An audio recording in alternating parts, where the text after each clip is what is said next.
तो जो भगवान ने, परमात्मा ने सतगुरु रूप में आकर जो ज्ञान दिया और जो साधना बताई वो तो फाइनल है। फिर कितनी अटपट करते रहो, और फिर वही मंत्र हमारे सदग्रंथों से मेल खाते, लेकिन उसमें इनकम्प्लीट साधना है। जितनी है वो बिल्कुल सही है। जैसे वेद और गीता, ये तो ये समझ लो 10वीं मैट्रिक तक का सिलेबस है, तो वो रिजेक्टेड नहीं है 10वीं तक का सिलेबस, लेकिन आगे की पढ़ाई तो उससे और न्यारी होती है, लेकिन वो सहयोगी होती है 10वीं तक की पढ़ाई। तो गीता अध्याय नंबर 8 के श्लोक नंबर 13 में गीता ज्ञानदाता ब्रह्म कह रहा है, ओम इति एकाक्षरम ब्रह्म व्यवहारण माम अनुसमण यह प्रयाति तदम देहन सयाति परमाम गतिम। मुझ ब्रह्म का केवल एक ओम अक्षर है, नथिंग एल्स। और अंतिम सांस तक, सांस यानी शरीर छूटने तक इसी का नाम जाप करता हुआ जो शरीर छोड़कर जाएगा तो मेरे वाली परम गति, ओम से मिलने वाला जो मोक्ष है वो ब्रह्मलोक प्राप्ति होगी। 8वें अध्याय के 16वें श्लोक में ये प्रमाणित कर दिया है कि ब्रह्मलोक में गए हुए प्राणी भी फिर जन्म मृत्यु में, बिल्कुल ठीक है। तो ये मैट्रिक तक का सत्र है।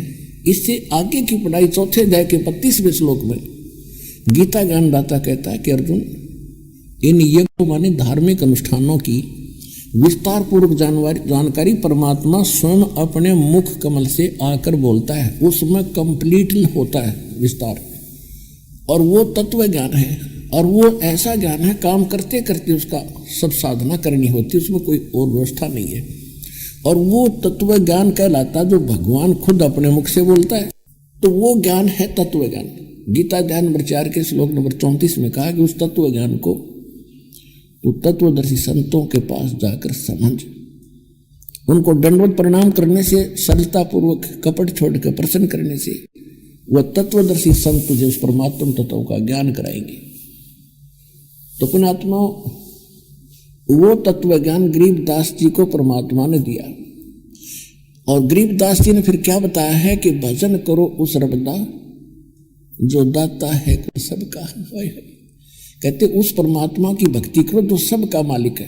अब वो गीता यजुर्वेद अध्याय नंबर 40 के मंत्र नंबर 15 में कहा है, वायु अनिलम अथिदम भस्मांतम शरीरम ओम कर्तु समर किलबे समर और कर्तुम समर। जब तक वायु अनिलम, वायु माने हवा, अनिल माने भी, अनल माने भी हवा होती है। वायु अनिलम भस्मांतम अथिदम भस्मांतम शरीरम।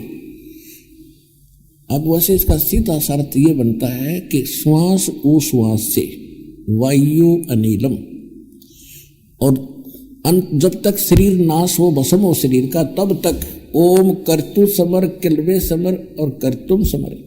ओम नाम का जाप काम करते करते सिमरन करो, विशेष कसक यानी तड़फ के साथ स्मरण करो, और मनुष्य जीवन का मुख्य उद्देश्य मानकर इस ओम का सिमरन करो। फिर यजुर्वेद अध्याय नंबर 40 के ही मंत्र नंबर 10 में कहा है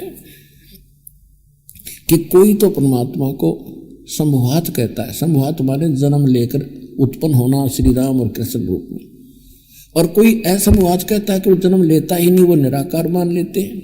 लेकिन इसकी जानकारी तत्वदर्शी संत बताएंगे, उनसे सुनो। गीता अध्याय नंबर, यजुर्वेद अध्याय नंबर फिर 40 के मंत्र नंबर 17 में लास्ट मंत्र है यजुर्वेद का, और लास्ट ही अंतिम ही अध्याय है 40 में। उसमें निष्कर्ष कर दिया ये वेद ज्ञानदाता वही है जो गीता ज्ञानदाता ब्रह्म है।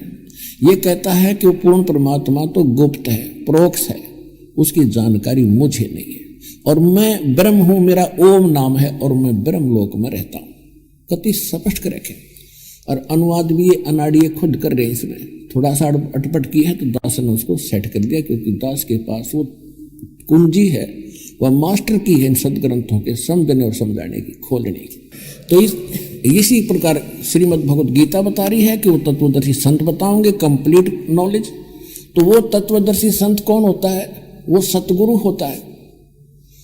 कहते 9 मण सूत उलझिया ऋषि रहे झक मारे, और सतगुरु ऐसा सुलझा दे भाई उलझे न दूजी बारे।